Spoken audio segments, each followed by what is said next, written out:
7 सितंबर 1974 को कौमी असम्बली ने के फैसले के गवर्नमेंट ने ऐलान कर रखा था कि इस तारीख को फैसला करेंगे।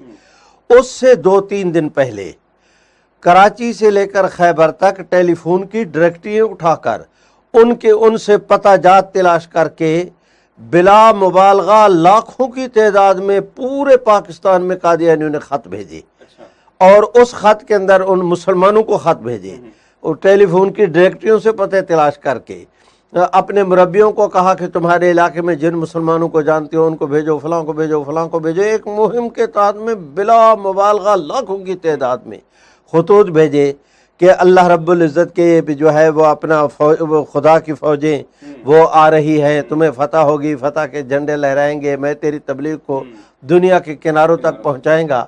इनका ख्याल ये था कि हम 5 तारीख को 4 तारीख को ख़त भेज रहे हैं, 5-6 को ये सफ़र करेगा, 7 तारीख को फ़ैसला होगा। तो जिस दिन ये फ़ैसला होगा, फ़ैसला मुसलमानों के ख़िलाफ़ होगा, हमारे हक़ में होगा। इसलिए कि बाहर इन्होंने जितनी लॉबिंग की थी, इनको यही तवक्को थी कि पाकिस्तान गवर्नमेंट हमारे ख़िलाफ़ फ़ैसला करने की जुर्रत नहीं कर पाएगी।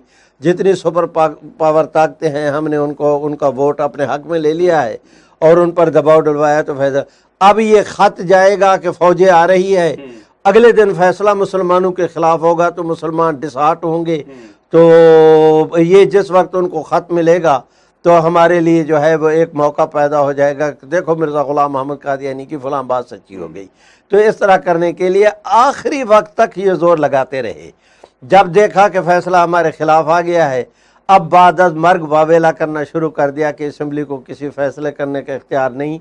मैं कहता हूँ इस बात में पूरी दुनिया में जो पार्लियामेंट फैसला कर दे, कोई पार्लियामेंट दूसरी पार्लियामेंट के मुतालिक ये नहीं कहती कि भाई तुमने ये फैसला क्यों किया।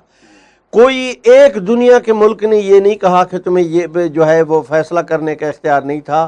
किसी कानून साज ने नहीं कहा, किसी इस्लामी स्कॉलर ने नहीं कहा, किसी मुफ्ती ने नहीं कहा, किसी दुनिया के फोरम ने उन्होंने कहा नहीं भाई उनकी पार्लियामेंट को हक हासिल था।